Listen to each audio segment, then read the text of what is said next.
Hello guys, welcome to एजुगिरी। I hope all you are doing great. एजुगिरी का आज हम 17 जुलाई का एनालिसिस करेंगे एंड आज मैं 13th एंड 15th का एनालिसिस भी अपलोड कर दूंगी और वो आप टाइमिंग्स देख लेना, ठीक है ना।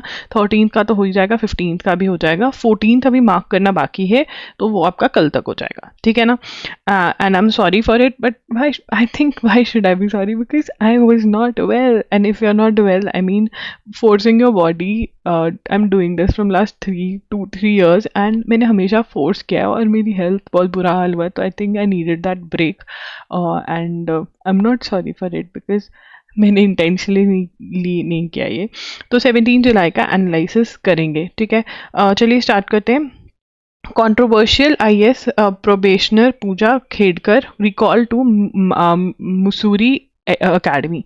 अब क्या हुआ था, इनका कंट्रोवर्सी क्या हुई, तो पूजा खेड़कर जो है वो एक आईएएस ऑफिसर है, ट्रेनी है अभी, ठीक है ना, ट्रेनी है। और जो पहले तो इन्होंने अपनी जो कार है, प्राइवेट कार, एक बहुत लग्जरी लग रही है, ऑडी लग रही है गाड़ी, प्राइवेट कार जो लग्जरी सेडान है, ठीक है, उस पर इन्होंने वो जो लाल बत्ती होती है वो लगा ली, ठीक है। उस पर लिख दिया महाराष्ट्र गवर्नमेंट। ये सब जो होता है वो अलाउड नहीं है शायद एक ट्रेनी को, बिकॉज हम बहुत सारी कार्स पे लगा हुआ देखते हैं, ये बहुत नॉर्मल है।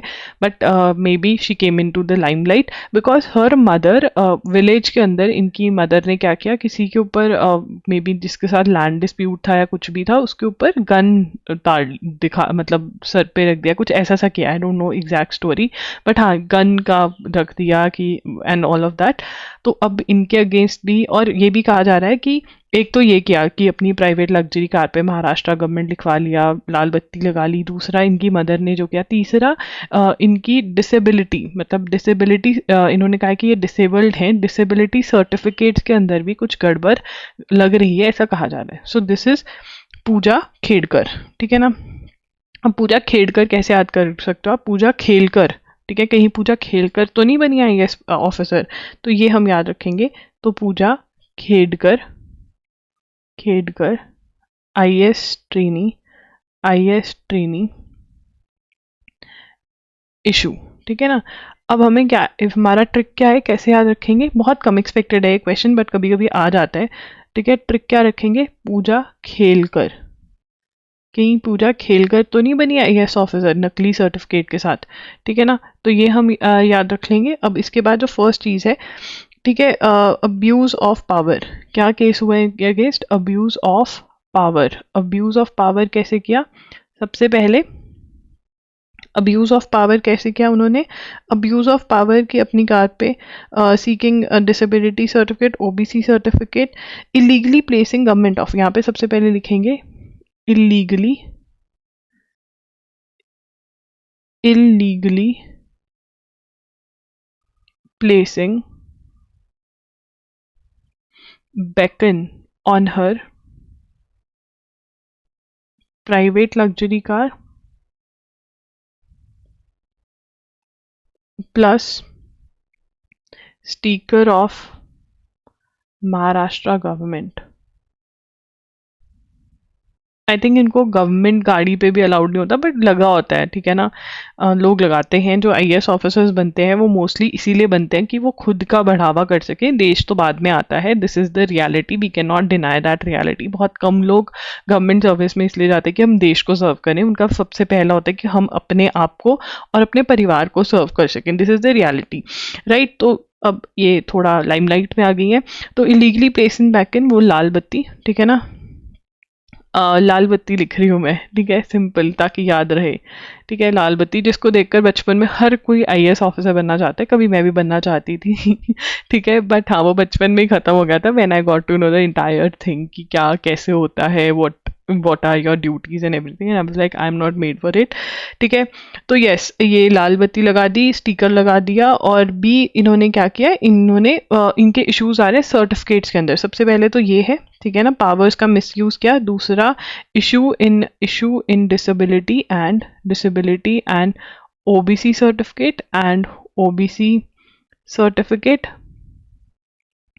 और तीसरा मदर ने भी मिसयूज किया, ठीक है ना। जो मदर है उन्होंने किसी के ऊपर गन लगा दी कि ये करना पड़ेगा वो। अब ये हम आगे पढ़ेंगे, ठीक है ना। अब यहाँ पर आगे चलते हैं। तो ठीक है ना, ये इशू हुआ। अब इसके अंदर रिपोर्ट ऑफ बेकन ये वो, अब इनको कहाँ पे बुलाया गया है? अब यहाँ पर जो हमारा नेक्स्ट पॉइंट होगा, ठीक है ना, अब फोर्थ पॉइंट क्या होगा? Has been called to Lal Bahadur Shastri national academy. उनको कहाँ बुलाया गया है? लाल बहादुर शास्त्री नेशनल अकेडमी में। अब क्वेश्चन क्या बन सकता है कि लाल बहादुर शास्त्री नेशनल अकेडमी कहाँ पर है? मसूरी में है, मसूरी में है, मसूरी में है। मसूरी के स्पेलिंग याद रखने हैं, ठीक है, मेरे जैसा नहीं करना। MUSSOORE, ठीक है ना, मसूरी में है, ठीक है ना। ट्रेनिंग यहाँ पर होती है IAS ऑफिसर्स की। लाल बहादुर शास्त्री नेशनल अकेडमी मसूरी में इनको बुलाया गया है। तो इनकी स्टोरी क्या है? हमने याद कर लिया, पूजा खेलकर की 3 चीज़ें हुई हैं। एक तो इन्होंने अपनी गाड़ी पे लाल बत्ती लगा ली, प्राइवेट गाड़ी पे, ठीक है, उसके ऊपर महाराष्ट्र गवर्नमेंट का स्टिकर लगा लिया, ठीक है। दूसरी चीज़ उन्होंने क्या करी, उनके जो OBC और डिसेबिलिटी के सर्टिफिकेट्स हैं उनके ऊपर डाउट लिखा जा रहा है। दूसरा, इनकी जो मदर है उन्होंने गन निकाल के एक फार्मर पे, वो पंचायत है, पंच है इनकी मदर शायद, ठीक है, और उन्होंने गन निकाल के उसको धमकाने की या कुछ करने की कोशिश करी है। तो अब इनको बुलाया गया है वापस, और ये एक IAS ट्रेनी है, ठीक है, IAS ऑफिसर बने नहीं है, अभी ट्रेनी है, ठीक है ना। अब आगे चलते हैं। कर्नाटका गवर्नमेंट, हम पहले भी पढ़ चुके हैं। कर्नाटका गवर्नमेंट का हमने क्या पढ़ा था? गिग वर्कर्स का लॉ आया है, ठीक है ना, गिग वर्कर्स का, ठीक है, जो उबर ओला वाले होते हैं। अब उनका दूसरा लॉ किस चीज पे आया है? Karnataka bill mandates 50% Kota for locals in management positions. Management positions जो डिफरेंट कंपनीज में होती हैं उसमें 50% कोटा किसके लिए रख दिया? लोकल्स के लिए, कर्नाटका के अंदर, ठीक है ना। तो मैनेजमेंट पोजीशंस इनके लिए रखी हैं। तो ये पढ़ेंगे, the Karnataka cabinet has cleared a bill mandating that industries, factories and other establishment appoint local candidates in 50% of management position and 75% in non management positions. तो अब यहाँ पे कोटा रख दिया लोकल्स के लिए, ठीक है ना। ये वाला बिल हरियाणा भी लेकर आया था, जो रिसेंटली लेकर आया था, हरियाणा लेकर आया था, बट वहाँ के हाई कोर्ट ने ही इसको नकार दिया कि नहीं, आप ऐसा नहीं कर सकते हो, ठीक है ना। The Karnataka state employment of local candidates in the industries, factories and other establishment bill 2024 has cleared the cabinet meeting chaired by chief minister so and so. तो ये बिल लेकर आए। The act defines a local candidate as a person who is born in the state of Karnataka and who is domicile in the state for a period of 15 years, ठीक है ना। या तो आप बॉर्न हुए हो कर्नाटका के अंदर और आप 15 ईयर्स से रह रहे हो, and who is capable of speaking, reading and writing Kannada in a legible way and has passed a required test conducted by the nodal agency. जो एजेंसी है वो एक टेस्ट भी कंडक्ट करेगी, वो टेस्ट भी आपको पास करना पड़ेगा। तो यहाँ पर हम लिख लेते हैं इस बिल का नाम, ठीक है ना। तो बिल का नाम है कर्नाटका स्टेट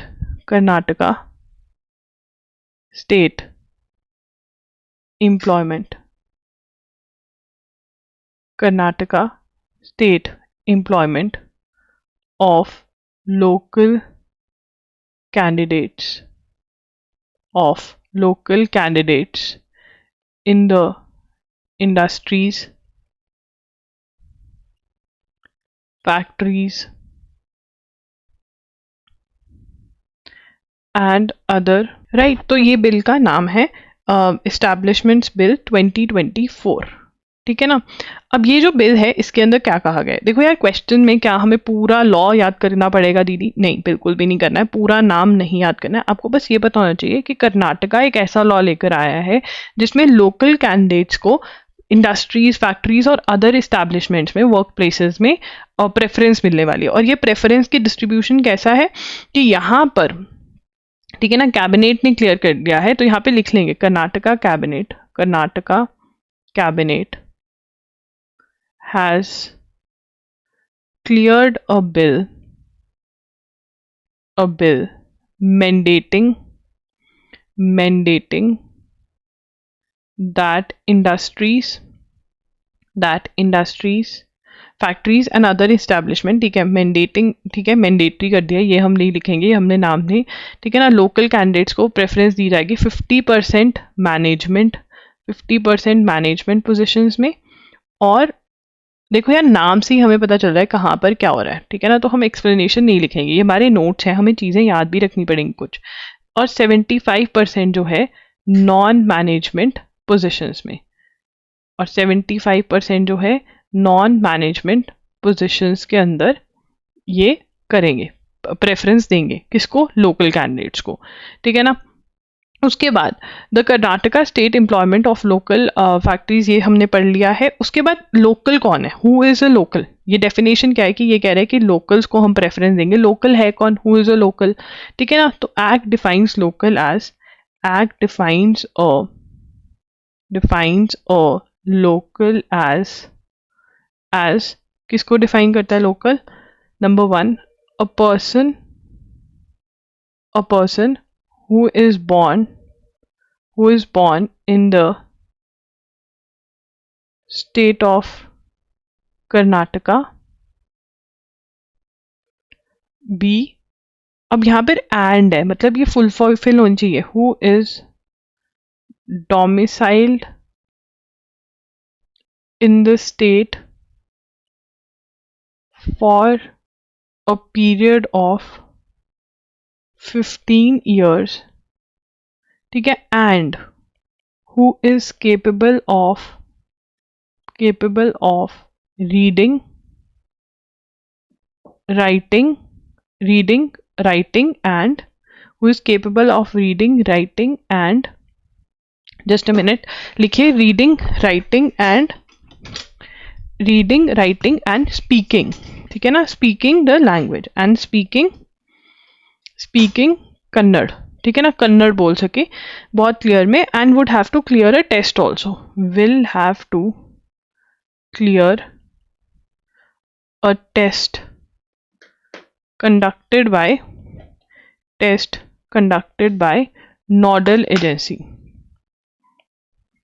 ठीक है ना, नोडल एजेंसी ये टेस्ट कंडक्ट करेगी, वो भी क्लियर करना पड़ेगा। ये तीनों conditions, all 3 requirements need to be fulfilled, all 3 requirements should be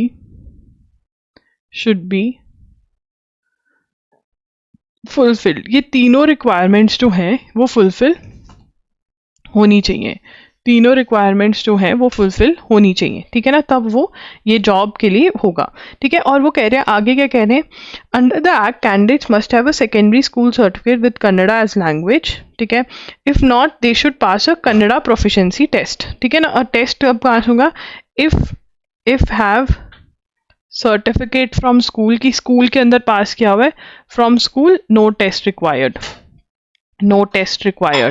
तो टेस्ट रिक्वायर्ड नहीं होगा, ठीक है, वेरी गुड। तो हमें समझ में आ गया क्या चाहिए, यहाँ पर 3 रिक्वायरमेंट्स हैं, वैसे इतनी डिटेल में क्वेश्चन बहुत कम आता है बट फिर भी हमें पता होना चाहिए।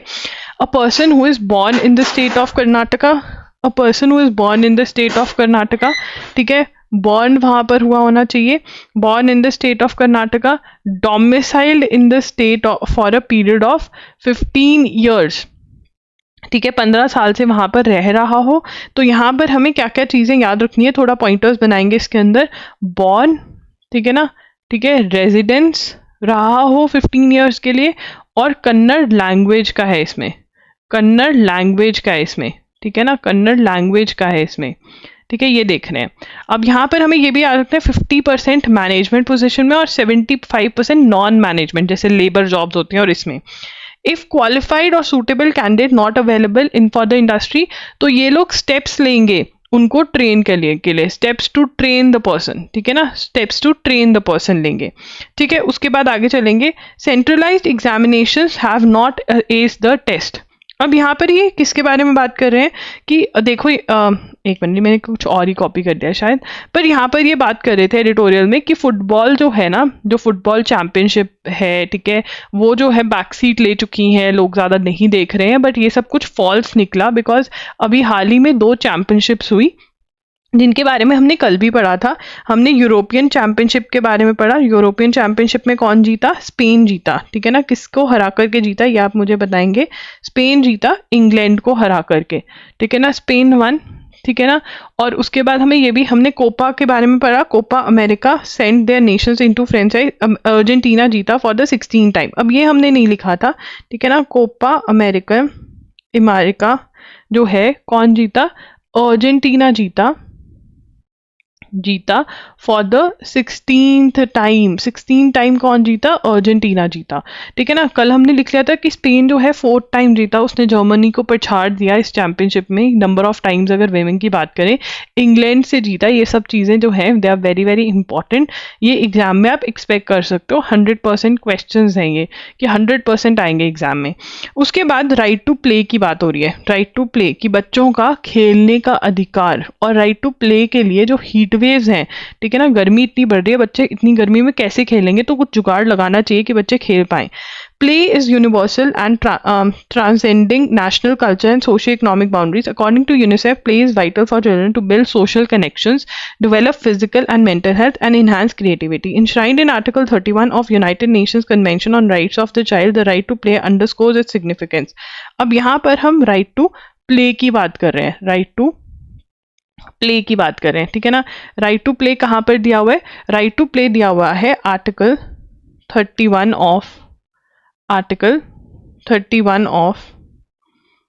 Of United Nations convention on the rights of the child. ठीक है ना। ये किसके बारे में बात करता है? राइट टू प्ले के बारे में बात करता है। ठीक है ना। Article 31 of United Nations convention on rights of child. अब यहाँ पे हमें ये बताना चाहिए कि United Nations convention on rights of the child पे भी कुछ ऐसा सा एग्जिस्ट करता है।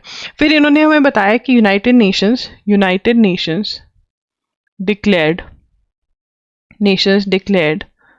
जून 11th June 2024 as International Day of Play।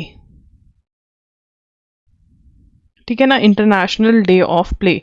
तो international day of play United Nations ने क्या डिक्लेयर किया है कि जो 11th जून है वो इंटरनेशनल डे ऑफ प्ले। 11 जुलाई को क्या डे सेलिब्रेट किया जाता है? जल्दी से बताइए इन द कमेंट्स। ये हमने कवर किया। 11 जुलाई को क्या है, 11 जून को क्या है?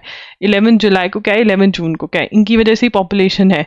ठीक है। ऐसे याद करेंगे तो हम याद करेंगे 11th जुलाई को पॉपुलेशन डे सेलिब्रेट किया जाता है। ठीक है। और वहीं 11 जून को यूनाइटेड नेशंस ने क्या बोला है कि children's day, international day of play celebrate किया जाएगा। Again this is 100% expected question. जो डेज होते हैं वो बहुत इंपॉर्टेंट होते हैं। उसके बाद UNICEF children's climate risk index report 2021 suggest that the rank of 26 out of 163 India is among the countries where children are most at climate risk. अब क्लाइमेट चेंज की बात हो रही है। कल हमने बात करी थी कि वुमेन जो है वो बहुत ज़्यादा रिस्क पे हैं अगर हम क्लाइमेट चेंज की बात करें, क्योंकि उनको किचन का काम करना है। उनके जो मोस्टली वर्क वो कर रही हैं, मेजॉरिटी ऑफ वुमेन वो हीट वाले एरियाज में ज़्यादा हैं, तो वो ज़्यादा इफेक्ट होंगी। तो यहाँ पर अब हम यहाँ पर बच्चों के बारे में बात करें। UNICEF children climate risk index, that is CCRI report 2021 suggests that India ranks 26 out of 163 countries among countries where children are most at climate risk। तो बच्चों को सबसे ज़्यादा क्लाइमेट रिस्क अगर बात करें तो इंडिया 26 पे स्टैंड करता है आउट ऑफ 163 कंट्रीज। ठीक है। अब आगे चलेंगे। Sumit Nagal attains a career rank of ATP। ठीक है। ये टेनिस में है, तो हमें पता होना चाहिए कि सुमित नागाल जो है वो कौन सी गेम से डील करते हैं, कौन सी गेम में है? वो है टेनिस में। ठीक है। टेनिस में है और उनको रैंक कौन सा उनका 68 है। ATP रैंकिंग्स की अगर बात करें टेनिस की, ATP रैंकिंग्स में 68 रैंक है, विच इज़ वेरी गुड। ठीक है ना। अब यहाँ पे he does moves past former world number 71 Shashi Menon to become the fourth highest rank Indian man since 1973. Only Vijay Amritraj 18th rank, Ramesh Krishnan 23, Somdev Devvarman 62 have rank this high. तो यहाँ पर वो कह रहे हैं कि इतने ही लोगों ने रैंक किया है अभी, ठीक है ना. अब ये जो है fourth highest rank Indian man, Menon to become Shashi, he just move pass Shashi Menon to become the fourth highest rank Indian man, became the fourth highest ranked Indian man.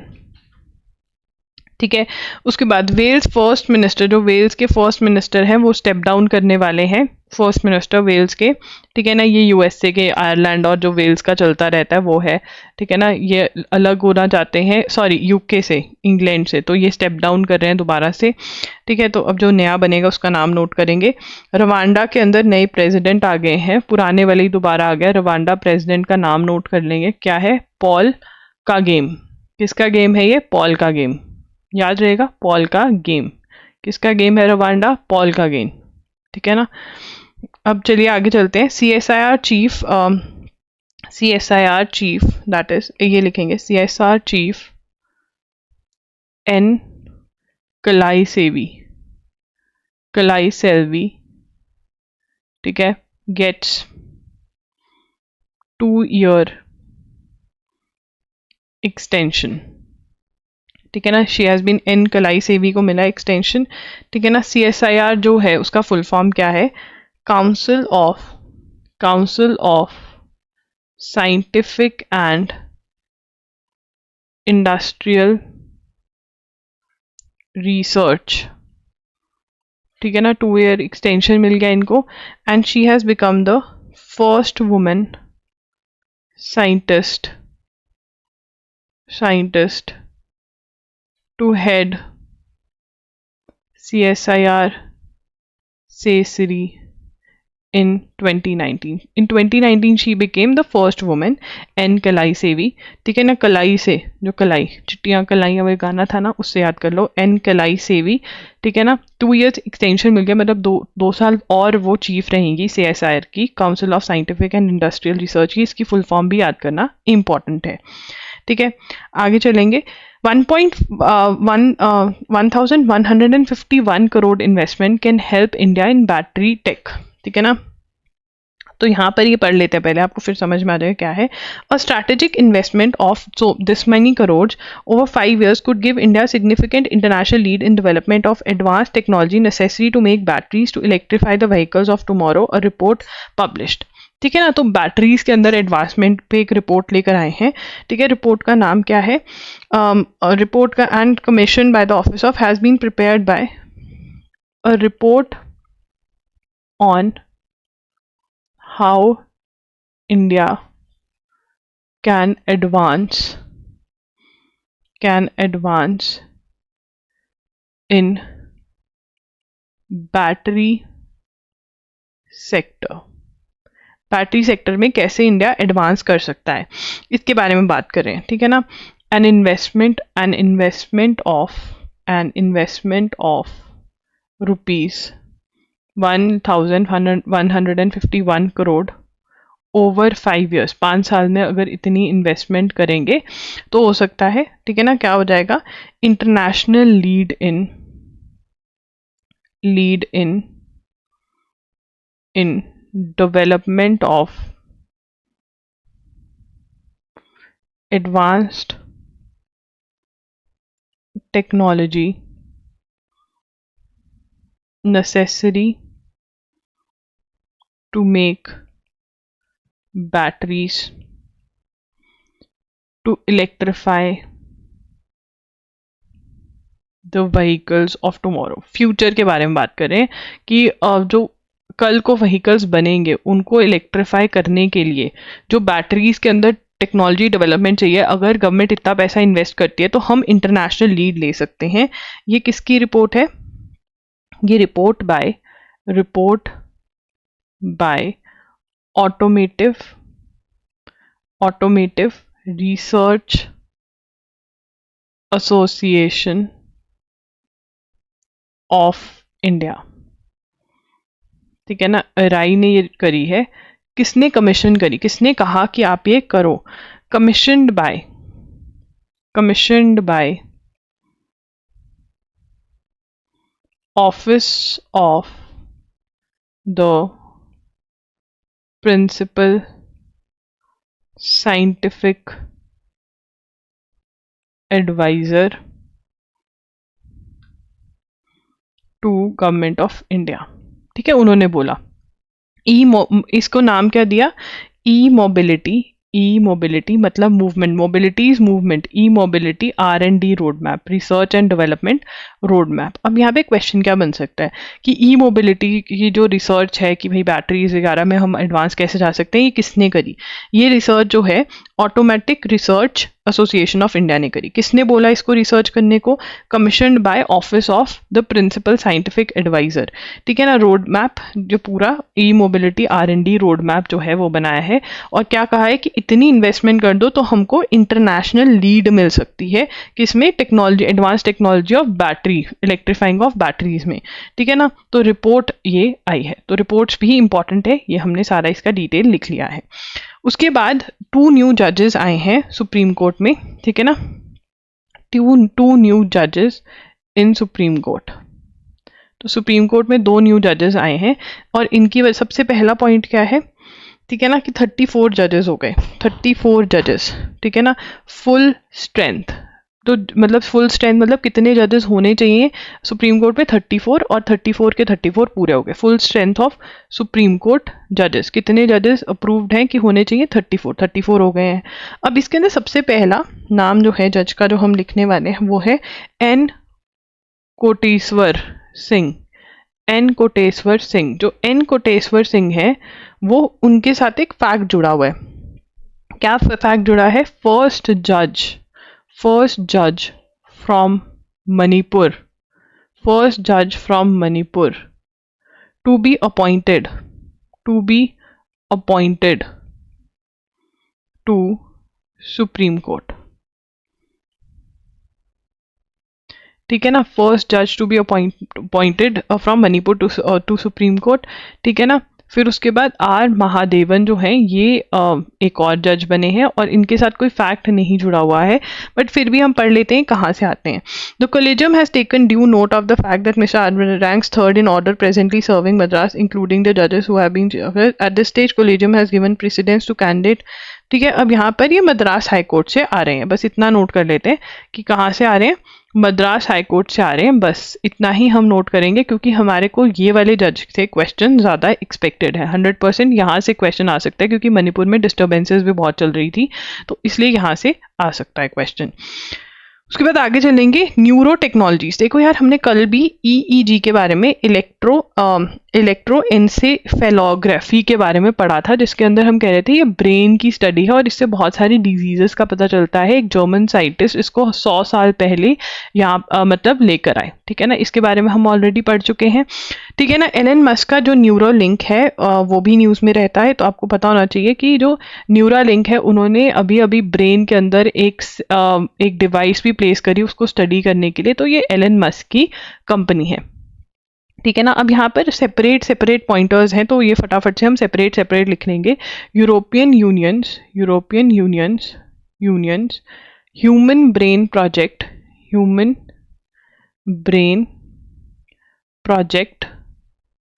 Brain initiative, ये भी ब्रेन की स्टडी के लिए ही इन्होंने करा हुआ है, ठीक है ना। Private company, specially life sciences sector, ठीक है ना, study of brain, neuro marketing, ठीक है, इस चीज़ के बारे में ये बात करते हैं, ठीक है ना। MRI हो गया, ठीक है। न्यूरो डाटा क्या होता है कि ब्रेन कैसे फंक्शन करता है, इसके ऊपर ये बात कर रहे हैं, ठीक है। और उसके बाद ये बात करें किसके बारे में? न्यूरो एथिक्स के बारे में बात करें कि ब्रेन का जो डाटा है वो ये इकट्ठा तो कर लेंगे, बट उसके ऊपर राइट टू प्रीवेसी की भी बात कर रहे हैं लोग, that is neuro ethics, right to privacy की भी यहाँ पर इसके ऊपर बात हो रही है। So guys that's it for today's analysis. आज ही जो है आपका, मैं बता रही हूँ, 13th और 15th का भी एनालिसिस जो है वो लग गया होगा, वो आप चेकआउट कर सकते हैं, ठीक है। And that's it. कुछ भी अगर आपको बाय करना है आप loggery.in से बाय कर सकते हैं। जून का जो कंपाइलेशन है वो डिले हो गया है, बट जल्दी आ जाएगा। Bye bye, take care, thanks for joining in.